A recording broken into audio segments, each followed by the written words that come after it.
Assalamu alaikum jama'a, barkanmu da warhaka, barkanmu da sake saduwa. Kamar yadda kuka gani, muna wanke gona. Abin da yake faruwa, wasu mutanen da yawa za ka ga idan suka zuba kaji, in suka tashi sai dai ko su wanke ƙasan, ma'ana fulo ɗin, sai dai ko su wanke fulo ɗin.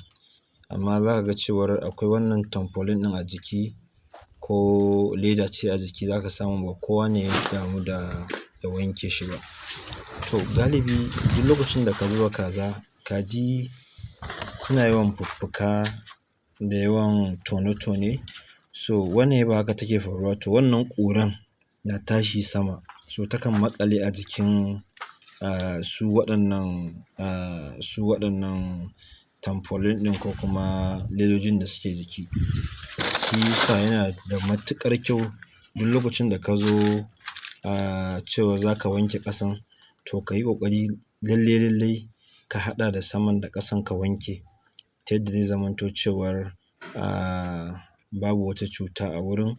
Amma da akwai, in ka yi amfani da magani, misali ka yi amfani da omo ka fara wankewa, sannan ka yi amfani da magani ka ƙara wankewa, hakan zai taimaka maka wurin cewar ba a samu wani gado na cututtuka daga cikin gona ba.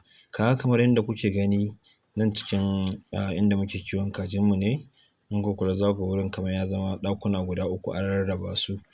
Kowane ɓangare mun wanke shi sama da ƙasa, har kwanon da ta ciki, har saman kwanon, duk wannan ƙura da waye ba mu batta ba. Haka muke kowane lokaci idan muka zuba kaji, kafin mu fitar da su, sai mun tabbatar da cewar duk wata ƙura da take ciki da ledojin da suke ciki an wanke su. Duk wani abu electronic da yake ciki za mu fitar da shi, mu tabbatar mun wanke shi. Ka tabbatar da cewa kamar duk lokacin da ka zuba kaza, ko kafin ka zuba, idan a wurin wani ka karɓa, idan kuma naka ne, ka tabbatar da cewa in ka tashi wanki ba wai iya ƙasa za ka wanke ba. Ka tabbatar da cewa ka wanke sama, ka wanke sosai har sai ka ga babu alamar ƙura. Saboda wannan ƙuran takan riƙe cututtukan da maybe sai ka zo ka sa sababbin kaji ba za a kai ko'ina ba.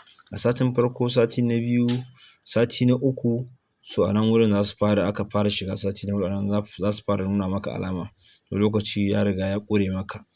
Ka tabbatar da cewar ka wanke ƙasa, sannan kuma ledar ka bi ta, ka yi amfani da detergent ka fara wankewa. Wasu sukan yi mixing na misali ko hypo da omo.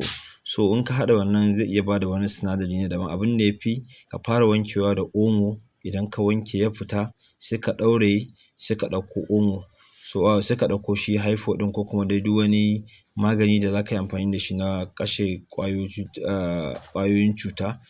Kar ka haɗa shi da omon, sai ya zamanto cewa in ka gama wankewa da omo, ka ɗauraye da ruwa, sannan kuma sai ka zo ka yi amfani da shi wannan hypo ne, ko dai wani detergent. Wannan zai taimaka wurin cire duk wasu ƙwayoyi.